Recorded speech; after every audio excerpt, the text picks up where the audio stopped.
Hello, Standard 8. Welcome to English class by Mamta Shetty. Today's topic is 1.3 from Unit 1, The Pilgrim by Anonymous. Anonymous means the poet is unknown.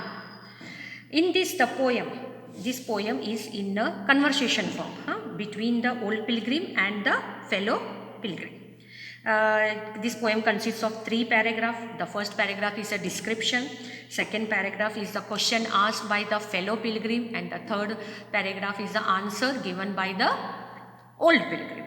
Yes, it's little serious. The tone is little serious. So let's start with the warming up.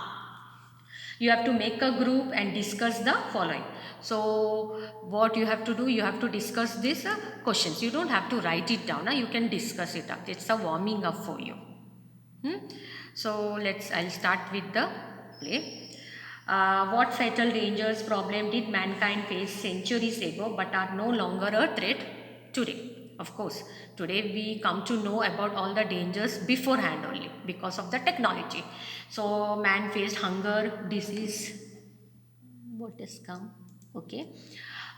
Disease, uncertainty of weather and climate, natural disaster, this all he faced the problems. Now the next question is about you have to name a few scientists, explorer, reformers, inventor, discoverer who spend most of their life. Why? For finding the solution for a major problem which was faced by the mankind.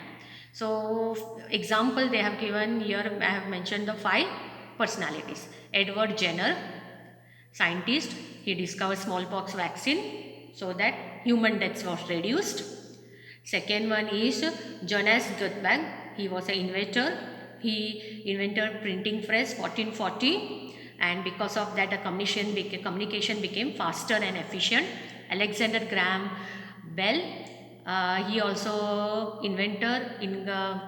discovered telephone, and because of that all globalized communication. Thomas Edison, inventor night bulb, so we can read in the night also, use it at, yes. And then Alexander Fleming, yes, scientist, he discovered the penicillin medicine, and because of that bacteria infection in a human could be fought out, yes. And the next question is, did they themselves suffer from this problem? Yes, as no pair of them had discovered this invention, so they must have faced it. What inspired them to spend the best part of their lives to research and share their findings? Why? The fact that none of their younger generation would suffer from such problem. They did not want the younger generation to suffer with that problem, so they discovered this thing. Second one is about the poetic device. This is one of the important topic. We have already completed few figure of speech, poetic device. One of the figure of poetic device is figure of speech. We have completed it. Yes, few we have completed and few we are going to see in this poem. So first one is tautology. In this, when in a line, when the 2 or more words have a same meaning, is said to be a tautology, figure of speech. It brought joy and cheer. They groaned with aches and pain. Joy, cheer, same meaning. Aches and pain, same meaning. So, which type of figure of speech it is? Tautology. Yes, in a same line, 2 or more words with the same meaning. Yes, then it is said to be a tautology. Yes, then second and the third one, that is B1 and the C1, we have already completed. Yes, inversion and interrogation.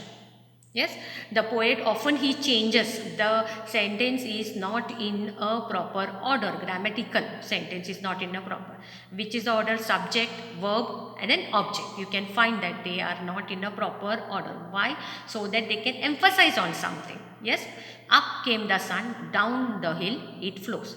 So which figure of speech it is? Inversion. The last figure of speech is which one? Interrogation. When the question mark is asked, when the question is asked and it is having a question mark, we can say which figure of speech? Interrogation. Rhetorical questions. Rhetorical question is also an indirectly having a question where the answer is not expected from you. Where the answer is not expected from you. Why it's not pausing? Okay, pause. Answer is not expected from you. Yes, that is known to be as a rhetorical question. Same it is, meaning don't get confused.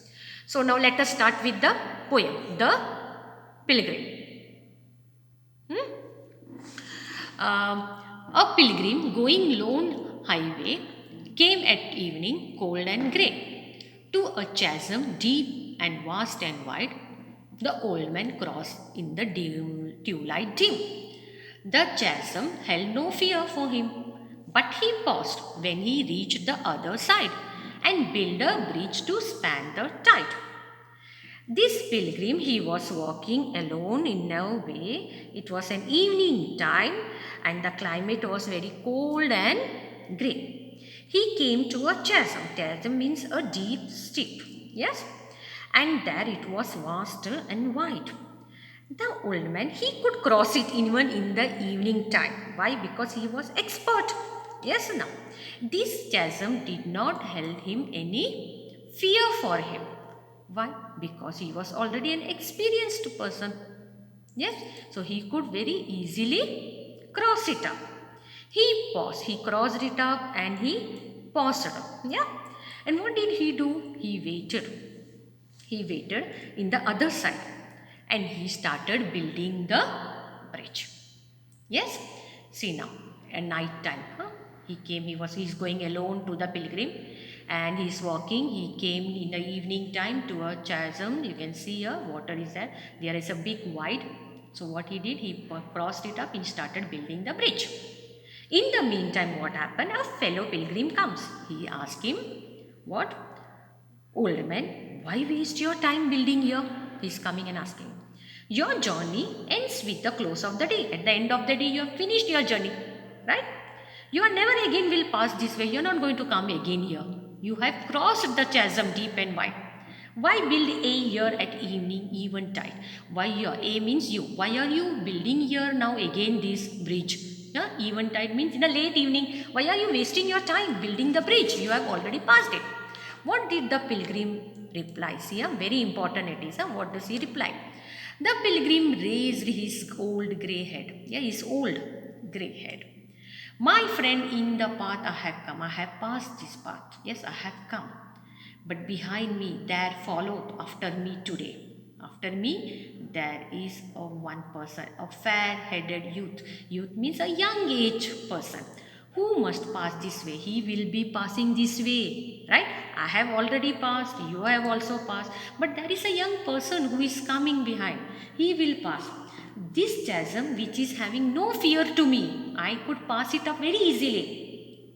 But he too must pass it, right? He too must pass it in the twilight. So I am building this bridge for him. What does the pilgrim says? That I have already passed. I have already passed this chasm and it was quite easy to me in the evening time. I am an experienced person. I have passed it. But there is one person, youth person, a young person, a carefree person. Yes, and he doesn't have the experience. He cannot pass this chasm very easily and this can be a trap to him. He may lose his life. So he too should pass this chasm very easily in this twilight, in the where there is no light, when the evening sun when it sets, and that time what happens, the light is not so clear. In this darkness at that time, this person, this young youth, the young pilgrim, he should also pass this chasm very easily. So for him I am building this bridge. Yes, so in this way he answers the question of the fellow pilgrim. This poem is having a very beautiful message, like you should not be selfish, you should think of others. It also shows a type of a wisdom on the part of a old pilgrim. Yes, just read this poem properly and in the next part I'll explain to you the exercise. Okay, thank you.